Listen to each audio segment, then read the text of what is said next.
Bienvenue à Mission 30.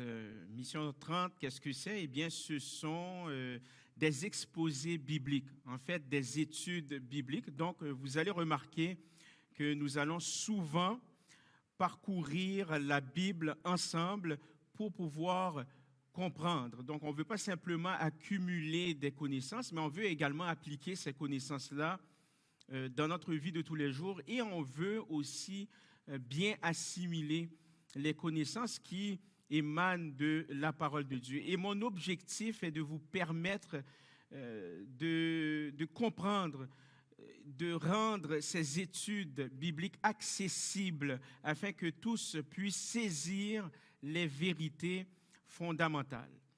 J'aimerais vous dire d'entrée de jeu que notre vision du monde en tant que croyants, en tant que chrétiens, notre vision du monde est basée sur la perspective de Dieu, centrée sur la personne de Jésus-Christ. Ainsi donc, c'est une vision christocentrique qui n'est pas basée sur des rituels, qui n'est pas basée non plus sur la tradition. Donc, cette vision encore christocentrique, cette perspective, cette vision, cette perspective d'un Dieu, de Dieu plutôt, centré sur la personne de Jésus-Christ, ce n'est pas une chose culturelle. Donc, il est impérieux de comprendre, de connaître la nature de Dieu. Connaître la nature de Dieu, sans quoi vous ne savez vraiment pas en quoi vous croyez. Donc, j'aimerais vous dire ceci. Lorsqu'on fait mention de la nature de Dieu, on peut parler de plusieurs choses, notamment que Dieu est omnipotent, signifiant que Dieu est tout-puissant. On parle également que Dieu est omniprésent, c'est dire que Dieu est présent en tout lieu. Ou si vous me permettez l'expression, c'est dire qu'il y a une présence continuelle de Dieu dans la vie de tous les jours, dans notre monde. Et finalement, Dieu est omniscient. Nous allons aborder cela tantôt. Maintenant, j'aimerais revenir sur ça encore une fois. Pourquoi est-ce si important de comprendre la nature de Dieu? Je vais vous le dire pourquoi. Parce que Dieu a pris l'initiative.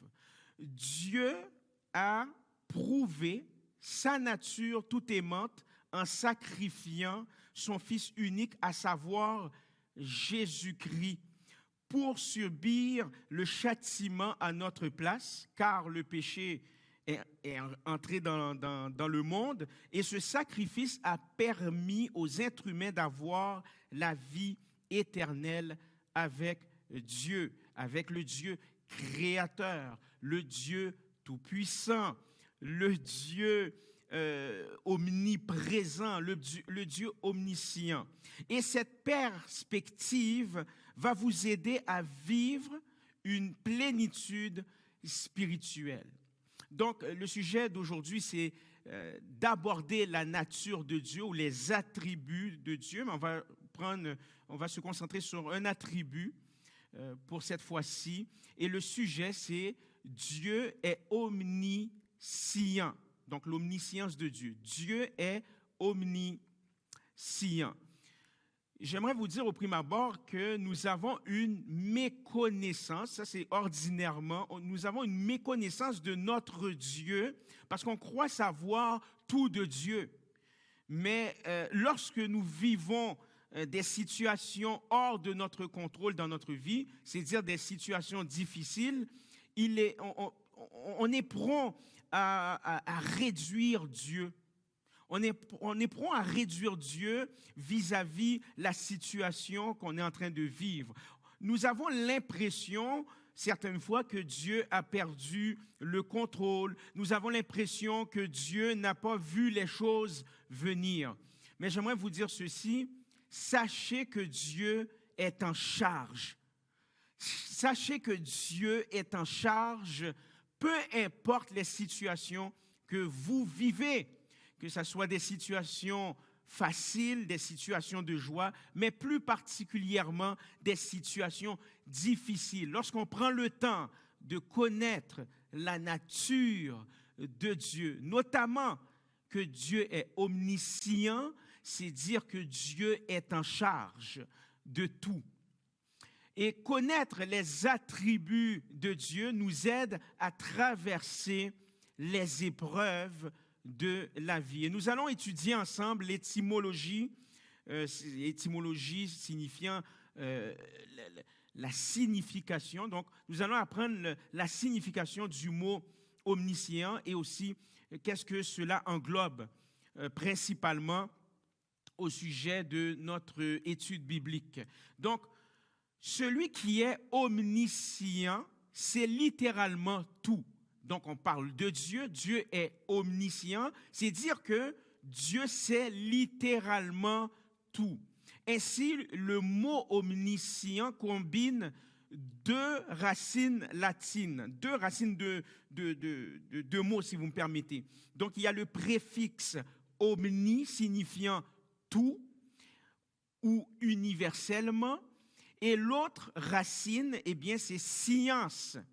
Vous êtes familier avec le mot science. Donc, science signifiant le savoir. Science signifiant la connaissance. Donc, quand vous combinez maintenant ces deux mots, n'est-ce pas, tout, la connaissance, eh bien, Dieu est omniscience. Dieu connaît tout. Dieu sait tout. Donc, l'omniscience, c'est relatif à une personne, en la personne de Jésus-Christ, Dieu le Créateur, qui sait tout. Et avoir une compréhension ou une connaissance au sujet de Dieu va vous permettre de comprendre que Dieu a une compréhension ou, si vous voulez, une connaissance illimitée. Pourquoi je vous dis ça? Parce que Dieu lui-même est la connaissance. C'est important de le comprendre. Dieu lui-même est la science. Dieu transcende la science du monde.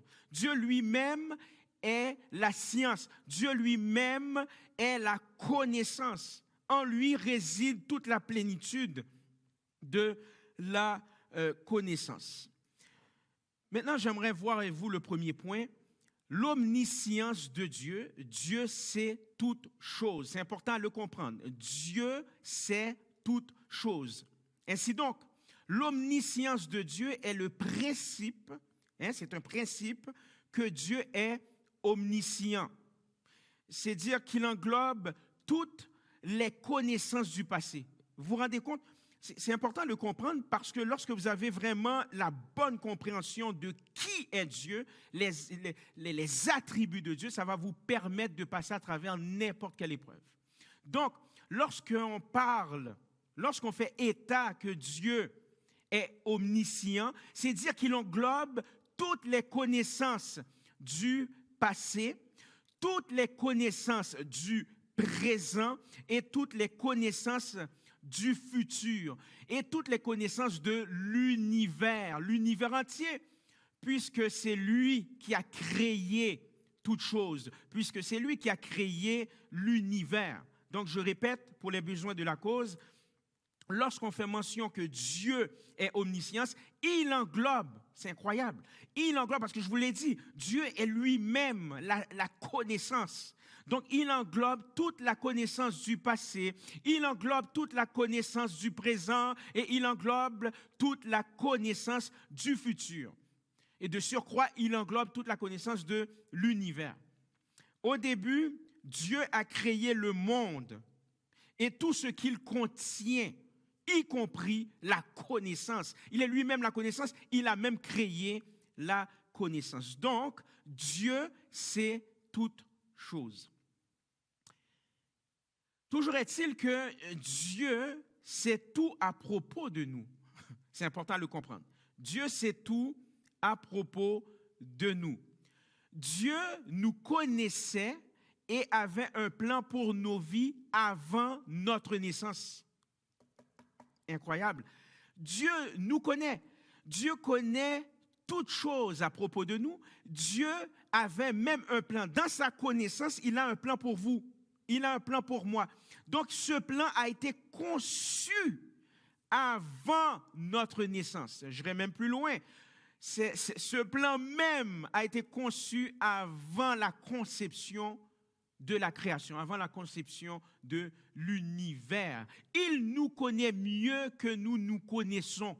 Dieu nous connaît plus que nous-mêmes. Par ailleurs, Matthieu chapitre 10, le verset 30 nous dit que même les cheveux sur notre tête sont numérotés. C'est incroyable. Et peu importe combien nous gardons soigneusement les secrets, nos propres secrets aux autres, nous n'avons, aucun secret envers Dieu. On n'a aucun secret envers Dieu, puisque Dieu nous connaît et il nous connaît plus que nous-mêmes.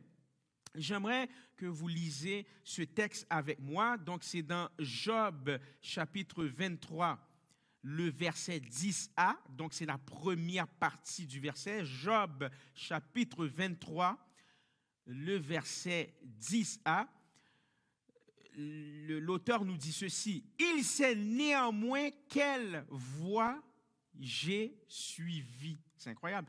Il sait néanmoins quelle voie j'ai suivie. Donc, de toute évidence, on peut constater d'ores et déjà que Dieu sait tout à propos de nous. J'aimerais terminer maintenant avec cette vérité centrale. Dieu sait tout de notre avenir, parce qu'il est omniscient. Dieu sait tout de notre avenir. Vous savez, tantôt, je vous ai parlé d'avoir la perspective de Dieu. Et cette perspective de Dieu, c'est notre vision du monde. Okay? C'est la façon dont on perçoit le monde. Et cette perspective de Dieu, elle est centrée sur la personne de Jésus-Christ. Donc, l'omniscience de Dieu, elle est complète.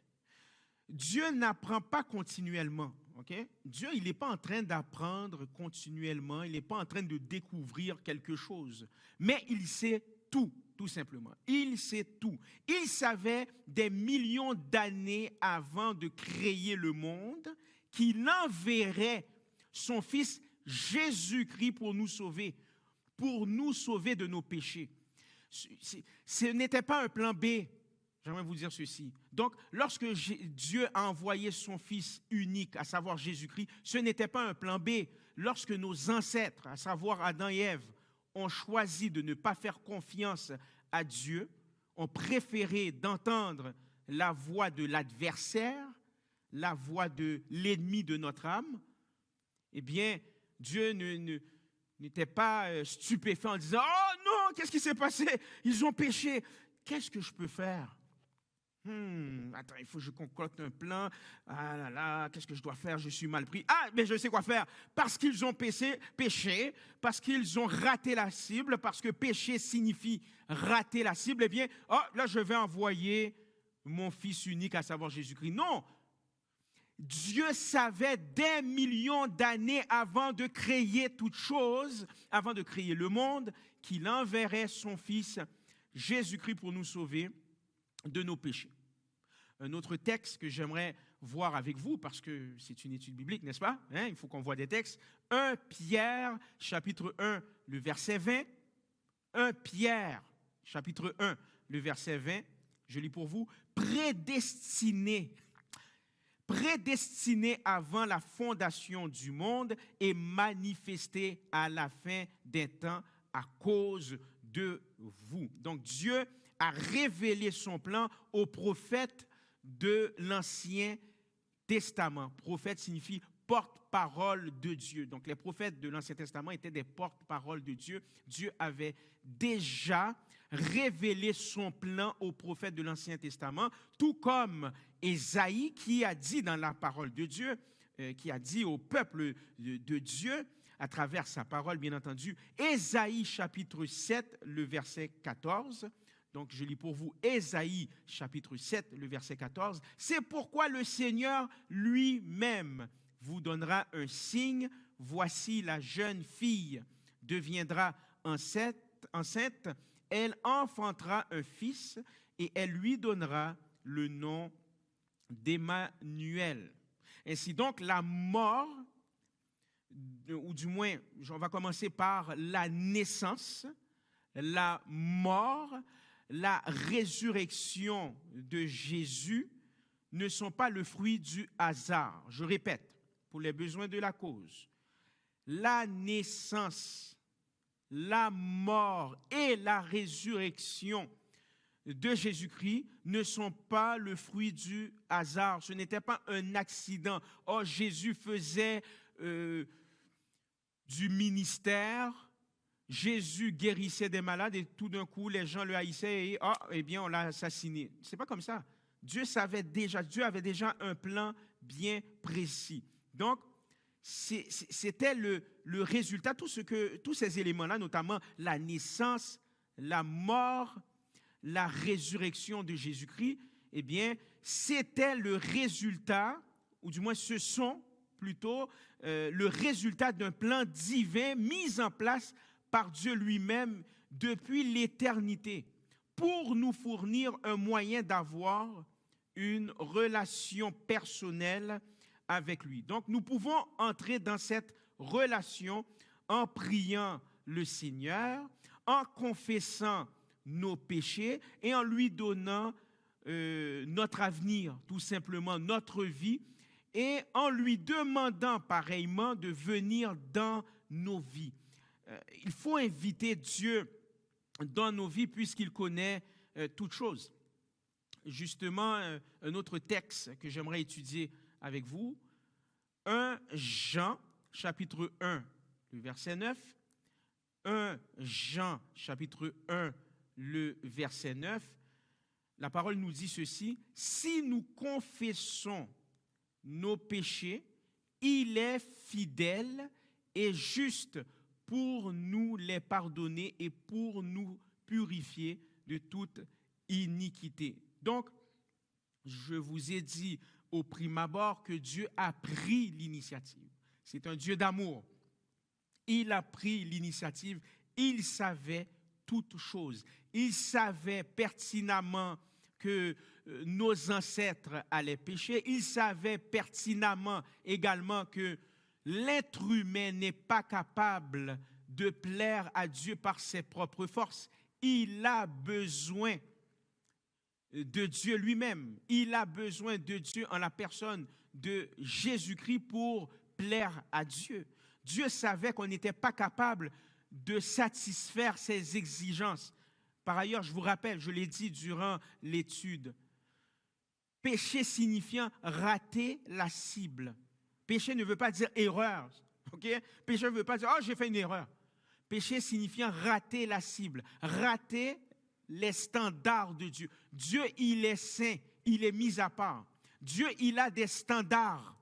Mais l'être humain, lorsque l'être humain a péché, l'être humain a voulu plaire à Dieu, d'autres êtres humains ont voulu, n'est-ce pas, combler le vide intérieur par la création, par de l'idolâtrie. L'être humain ne peut pas satisfaire les exigences de Dieu. Parce que c'est impossible. L'être humain n'est pas capable d'atteindre les standards de Dieu. Dieu le savait. Dieu le savait pertinemment. Voilà pourquoi il a pris l'initiative d'envoyer son Fils unique, à savoir Jésus-Christ, afin qu'on puisse maintenant croire en son Fils, ainsi donc établir une relation étroite avec Dieu. Ainsi donc, maintenant, nous avons atteint les standards de Dieu parce que Jésus-Christ était le seul qui était capable d'atteindre les standards de Dieu. Ainsi donc, à partir du moment maintenant que je regarde à Jésus-Christ, eh bien, j'atteins en quelque sorte les standards de Dieu parce que Dieu voit, n'est-ce pas, par le prisme de... Comment je peux vous dire ça? Dieu, lorsque Dieu vous voit, Dieu voit son Fils à l'intérieur de vous. C'est-à-dire, vous avez l'esprit de son Fils. Maintenant, vous êtes en train de satisfaire Dieu, littéralement.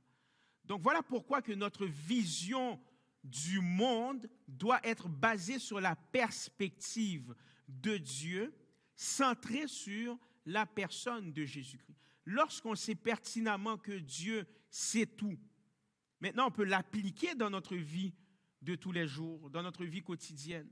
C'est dire que lorsqu'on vit des situations difficile, il est évident que notre nature humaine a tendance à vouloir s'éloigner de la vérité biblique, de la vérité centrée sur la parole de Jésus-Christ. Donc, c'est dire que la nature humaine a tendance à s'éloigner de la vérité de Dieu, mais on a l'Esprit de Dieu, le Saint-Esprit de Dieu maintenant qui nous ramène à l'ordre, qui nous ramène dans la vérité. Parce que qu'est-ce que nous avons besoin, mes chers amis? C'est la vérité. C'est la vérité en Jésus-Christ. Jésus-Christ, moi je le dis souvent, Jésus-Christ ne détient pas la vérité. L'être humain peut détenir la vérité, peut détenir sa propre vérité. Donc Jésus-Christ n'a pas la vérité.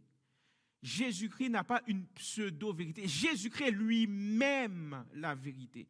Il personnifie la vérité. Donc, lorsque je comprends que Dieu sait tout, n'est-ce pas? Eh bien, lorsque je vais vivre des moments ardus dans ma vie, lorsque je vais vivre des incompréhensions, certaines fois, il nous arrive des choses bizarres, des choses inattendues, mais je ne vais pas paniquer. Peut-être la nature humaine, ma chair, la nature humaine a tendance à s'éloigner de la vérité, a tendance à oublier la nature de Dieu, mais j'ai l'Esprit de Christ, j'ai la parole de Dieu qui me ramène constamment dans la vérité que Dieu sait toutes choses. Dieu sait toutes choses. Ainsi donc, en tant que croyant, lorsque nous croyons au Seigneur Jésus-Christ, lorsque nous croyons au Seigneur Jésus-Christ, eh bien notre avenir est assuré. Parce qu'il sait tout, notre avenir est assuré.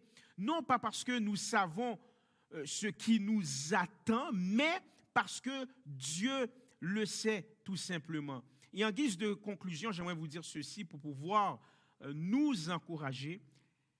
C'était par amour, tout simplement, que Dieu a pris cette initiative. Il faut bien le comprendre. C'est par amour que Dieu a pris cette initiative. Et l'initiative de savoir que Dieu sait toutes choses nous aide à traverser les épreuves de la vie, nous aide à traverser cette vie, tout ce parcours que nous avons sur cette terre. Eh bien, comprendre la nature de Dieu va nous aider à parcourir, à cheminer dans notre vie spirituelle, et en espérant, mes chers amis, que vous avez appris davantage. Soyez encouragés et écoutez, à la prochaine. Que Dieu vous bénisse.